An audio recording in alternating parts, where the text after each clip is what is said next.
Alright guys, let's talk about Dragon Ball Gekishin Squadra, the MOBA that's been taking the Dragon Ball hype to a whole new level. You know how in most MOBAs you've got your classic roles like damage dealers, tanks, and support? Well, here it's the same idea, but with some of the most iconic characters from the Dragon Ball universe. That means you can throw down with your favorites while also playing the role that actually fits your style. Sounds awesome, right? But here's the thing, there are over 20 characters to pick from, and trust me, that can get overwhelming fast. Not every character is built the same, and if you're looking to climb and dominate matches, you're gonna want to know who the real meta picks are. So in this video, we're breaking it all down with a complete Dragon Ball Gekishin Squadra tier list, ranking every single hero and showing you which ones are truly worth your time. Let's dive in. I'm quickly moving on to the video and I'm ranking characters in Dragon Ball Gekishin Squadra. Before we start, if you enjoy these types of tier list videos, don't forget to like the video and subscribe. Enjoy watching. My friends, only 0.1% of viewers subscribe. If you like this type of content, please do not forget to subscribe to the channel. Thank you in advance for your support. The characters in this tier are, in order from top left to bottom right, Full Power Bojack, Gamma 1 and Gamma 2, Zamasu, Majin Buu Good, and Son Goku Mini. Alright, here we go. Imagine you're in the middle of the match, everything feels intense, and then suddenly you realize, wait a second, I picked a character from the C tier. Yeah, that moment when your confidence takes a little vacation. Let's break down these heroes who live in that awkward space where they are not completely useless, but they are definitely not carrying your squad to victory either. Let's kick things off with Full Power Bojack. On paper, he looks intimidating. I mean, he has solid crowd control during the mid game, and for a short while you can feel like you are actually dictating the pace of the fight. But here's the catch. Once the game stretches into the late stages, his power falls harder than Goku's math grades. High mobility heroes will dance around him like he is standing in quicksand, and suddenly, that full power title starts to feel like false advertising. Next up, Gamma 1 and Gamma 2, the dynamic android duo. These guys technically have the tools to deal consistent damage over time. The problem? Playing them feels like trying to solve advanced calculus while juggling oranges. They are incredibly difficult to master, especially for beginners, and when you finally pull it off, the reward does not feel worth it. Why? Because compared to other damage dealers, they simply do not bring the same impact. You could put in 10 times the effort and still get outshined by someone spamming basic attacks with another hero. Now, let's talk about Zamasu. At first glance, he seems promising because he can stick around in team fights for quite a while. His sustain is decent and he does not fall apart immediately. But the real problem here is his damage output. It is so underwhelming that your enemies will not even notice he is hitting them. Put him up against ranged characters and it gets even sadder. Zamasu ends up chasing shadows while his opponents casually poke him down from a safe distance. Majin Buu, the good version, is an interesting one. He is friendly, he is pink. And yes, he can heal his teammates while adding a little bit of crowd control. But outside of his healing, what exactly is he doing? Not much. His skill set lacks any truly impactful tools for big team fights, and when push comes to shove, he feels like the guy who shows up to a party with chips but forgets the dip. Helpful, but definitely not game-changing. Son Goku Mini, oh boy, the name alone is a bit misleading, right? You hear Goku and immediately expect greatness. What you get instead is a watered-down version that feels more like a parody. His skill set tries to balance burst damage with sustained damage, but the numbers just do not add up. The scaling is horrible, meaning the longer the match goes, the more useless he feels. His survivability is almost non-existent, so every fight becomes a gamble of how fast can I die this time. The theme with these C-tier characters is that they all have something. A little healing, a little crowd control, a little sustain. But none of it is enough to compete with the higher tier monsters. Picking them is like choosing a bicycle in a Formula 1 race. Technically you are still moving forward, but let's not pretend the outcome is going to be pretty. And you know what the most frustrating part is? Each of these characters feels like they should be better. Full Power. Bojack sounds like a powerhouse. Gamma 1 and Gamma 2 are flashy androids with great lore. Zamasu is literally immortal in the story. Majin Buu is a magical alien who can bend reality. And Son Goku, even if it is mini, is still Goku, yet in Dragon Ball Gekishin Squadra, their abilities just do not translate into reliable wins. That does not mean you cannot play them. If you love these characters, by all means lock them in and have fun. Just know what you're signing up for. You are playing on hard mode, while your opponents are cruising on easy. Sometimes that extra challenge is fun. Sometimes it is just a headache. So to wrap this section up, C tier is where dreams go to chill for a while before you inevitably re-roll for someone stronger. These heroes are not the worst, but they will test your patience, your mechanics, and sometimes even your friendships when your team asks why you picked Son Goku Mini instead of literally anyone else.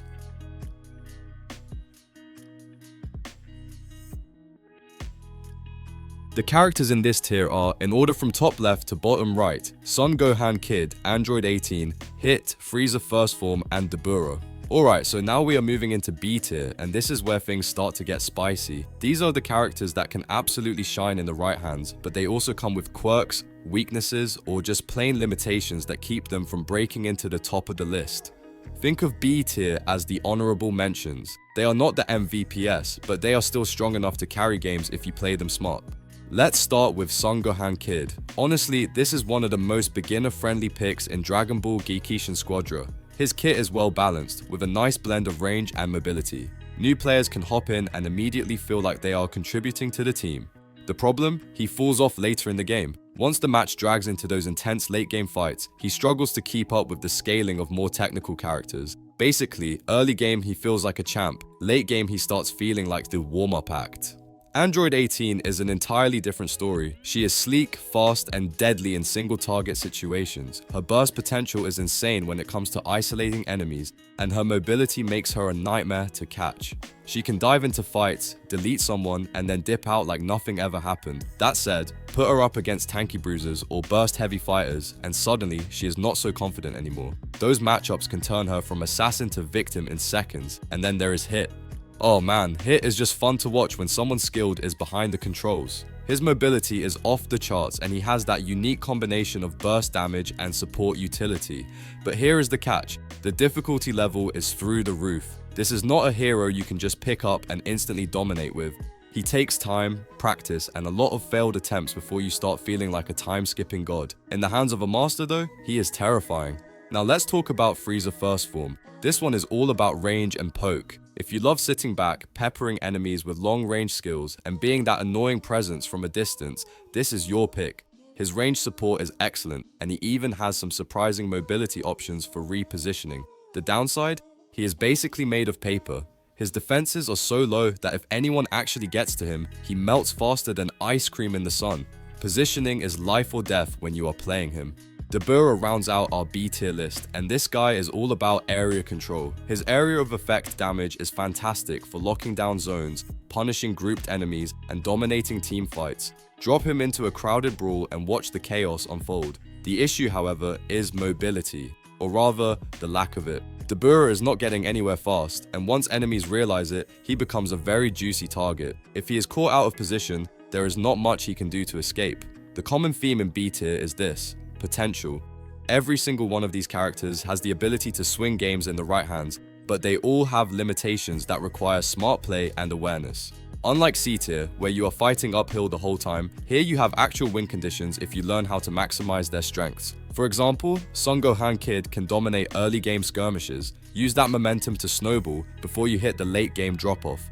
Android 18 excels in assassinating squishy enemies, so pick your fights carefully. Hit requires practice, but if you are willing to invest the time, you can practically dance around the battlefield. Frieza needs protection, but with a front line to shield him, he becomes a long-range menace. Dabura thrives in choke points and team fights, so always try to fight where enemies are forced to group. What makes B tier interesting is that these characters are flexible enough to see play in both casual and competitive matches. They are not broken, but they are not bad either. They live in that sweet spot where skill, strategy, and timing matter the most. In a way, playing them can feel more rewarding than autopilot S tier heroes, because you actually earn your victories. So if you're looking for heroes that give you both strengths to lean on and weaknesses to manage, B tier is where you should start. Just remember, these picks will not carry you by themselves. You have to do the work, play smart, and make fewer mistakes than your opponent. But hey, when you do pull it off, it feels fantastic.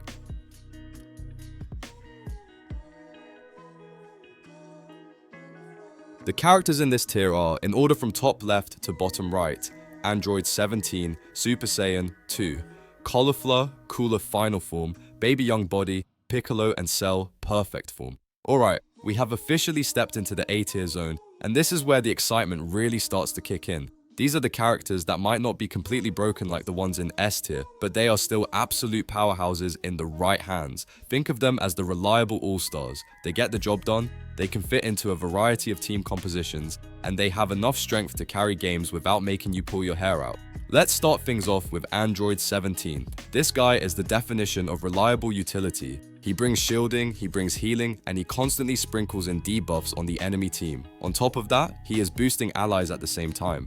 Basically, Android 17 is like that friend who not only brings snacks to the party, but also cleans up afterward. His mobility and supportive skills make him beginner friendly too, so new players can feel like a hero while still being useful. Now, Super Saiyan 2 Cauliflower is an entirely different flavor of power. She is a tanky frontliner who shines the longer the game goes on. Her late game scaling is ridiculous, which makes her an amazing option for drawn out team fights. The best part, she is not just about surviving, she sustains herself incredibly well, so she is always in the fight. Pair her up with a strong damage dealing teammate and she turns into the shield that never breaks. She is basically the dream bodyguard of the A tier. Cooler final form deserves a spotlight here too. This guy is a tank with personality. His crowd control effects are fantastic, but the real fun comes when he goes into retaliation mode. Suddenly, all of your opponent's aggression works against them, and your counter engages feel twice as deadly. Add in his ability to debuff enemy mobility, and you have yourself a wall of muscle that slows down the pace of the enemy team in the best way possible. And then we have Baby in his young body form.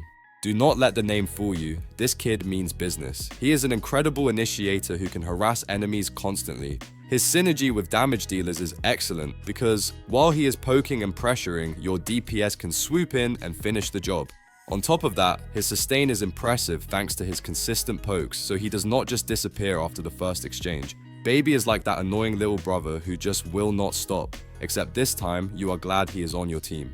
Piccolo enters the conversation with that classic balanced toolkit we all know and love. He can deal great damage in mid-game fights, and the versatility of his skills allows him to function at both close range and long range. That balance makes him very easy to pick up for most players. Whether you are new to the game or a seasoned veteran, Piccolo feels natural to play. He might not have one broken quality, but his well-roundedness is exactly what makes him such a strong A-tier pick. Now let's talk about Cell in his perfect form. And let me just say, this guy earns the perfect part of his name. He is an adaptive, tanky fighter with a terrifying amount of health regeneration. He can initiate fights, sustain them, and then somehow still be standing when the dust settles. Late game, he is incredibly hard to take down. If the enemy team does not coordinate properly, trying to eliminate Cell can feel like trying to drain a swimming pool with a spoon. The common theme across these A-tier characters is versatility. Each one of them brings something important to a team, whether it is utility, sustain, initiation, or raw durability. Unlike lower tiers, where you are compensating for weaknesses, here you are building around strengths. These heroes do not just hold their own, they actively elevate their entire squad. Android 17 gives your team the durability to survive. Cauliflower ensures you always have a frontliner ready to take the hits. Cooler disrupts enemy momentum and punishes aggression. Baby applies non-stop pressure and makes life miserable for opponents. Piccolo provides consistency and balanced gameplay. And Cell? Well, he just refuses to die. Together, they cover so many roles that you can mix and match them into almost any strategy. What makes A-tier so exciting is that it is often the sweet spot for competitive play. These characters are strong without feeling unfair, rewarding without being broken. If you love the feeling of contributing massively to your team while still having to think and strategize, a tier is where you want to be. The other cool thing about these heroes is that they give players room to grow. You can start with Android 17 or Piccolo if you are a beginner, then work your way into mastering the trickier playstyles of Baby or Cooler. And if you want to feel like an immortal monster, well, Perfect Cell is right there waiting for you. So, to sum it all up, a tier is packed with characters who can swing games, anchor teams, and give you that satisfying mix of power and skill expression. They may not be the unstoppable juggernauts of S tier, but they are definitely the ones you can trust when you want a reliable and rewarding climb to victory.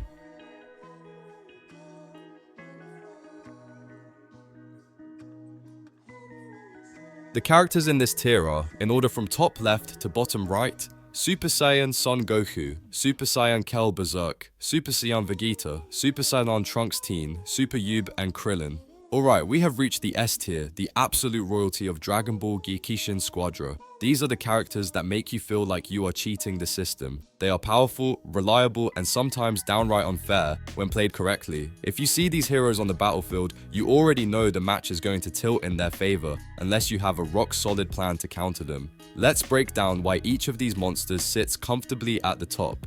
First up is Super Saiyan Goku, and honestly, is anyone surprised? This man brings high burst damage thanks to his beam skills, and his mobility allows him to both engage and escape whenever he wants. He scales beautifully into late game team fights, so the longer the match goes, the scarier he gets. The cherry on top, he is actually beginner friendly. After his transformation, he becomes an unstoppable force while still being easy to use. Goku does not just carry games, he defines them. Now, Super Saiyan Kel Berserk is a bit of a slow burn. Early game, she is kinda meh, but once she hits her transformation, it is like flipping a switch. Suddenly, she has some of the highest damage spikes in the entire game. As a late game damage per second (DPS) monster, she is almost unbeatable in one-on-one duels, and she can shred through entire teams if left unchecked. On top of that, her ability to steal objectives and mobs makes her invaluable in competitive scenarios. Super Saiyan Vegeta brings something a little different. He is not just damage, he is also a tanky frontline presence. His mid to late game damage is fantastic, and when he transforms, his DPS skyrockets. But what really makes him special is that hybrid playstyle. He can protect squishy teammates while still dishing out serious pain to enemies. Vegeta is the definition of balance in power and defense, and that makes him one of the most reliable picks in the game. Then we have Super Saiyan Trunks Teen, and oh boy, this guy is a menace. He is beginner friendly, with a straightforward but effective kit that allows players to chain strong combos. His mobility is excellent, making him the perfect backline punisher. But his real selling point, he has the highest burst damage across all heroes. If you enjoy deleting enemies before they even realize what happened, Trunks is your guy. Let's move on to Super Yub, who might be one of the most underrated juggernauts in the entire roster. His sustained damage is unmatched, and he is fantastic for initiating fights. Pair him with tanks early game, and he scales into a late game nightmare. His ultimate ability ties everything together, making his combos lethal. With the right positioning, Yub can literally flip the outcome of a team fight single-handedly. That kind of impact is why he belongs in S tier. And then there is the wildcard, Krillin. Yes, you heard that right, Krillin. He is not just a meme, he is one of, if not the best support in the entire game. His energy mine skill offers insane map control, giving his team a constant strategic advantage. Add in his crowd control and buffs, and suddenly your heavy damage dealers are performing at 200% capacity. His synergy with DPS heroes is unmatched, and in the right composition, Krillin can feel like the glue that holds the entire squad together. What makes these S-tier heroes stand out is how they dominate not just individually, but also in team compositions. Goku, Trunks, and Kale can be your main carries. Vegeta and Yub give you tanky, but still high damage options, and Krillin provides the support backbone that makes the entire squad unstoppable. Together, they cover every role you could possibly need at the highest level of play. Another key point is how these characters scale. Lower tier heroes often fall off or struggle in late game scenarios, but every single S tier hero gets stronger as the match progresses. Goku becomes a beam machine, Kale goes full berserker, Vegeta turns into a hybrid wall, Trunks explodes enemies, Yub sustains through everything, and Krillin makes sure the whole team stays alive and empowered. It is a terrifying recipe for victory. It is also worth noting that these heroes are beginner friendly without being brainless. You can pick up Goku or Trunks and have immediate success, but the ceiling is high enough that even veteran players can continue mastering them. Meanwhile, heroes like Yub and Krillin reward smarter positioning and decision making. In other words, S tier is not just about raw stats, it is about accessibility and impact. The truth is, facing S tier characters can feel unfair. You think you are winning a fight, and then Trunks dashes in, deletes your carry, and vanishes. Or you're about to secure an objective, but Kale swoops in and wipes your team. And do not even get me started on Krillin mines ruining your perfect flank.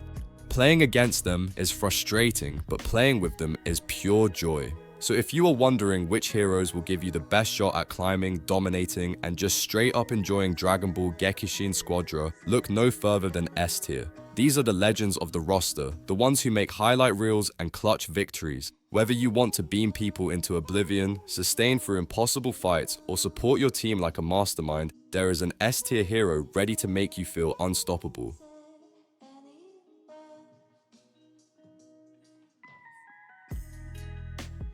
The video ends here. See you in another video. Don't forget to subscribe.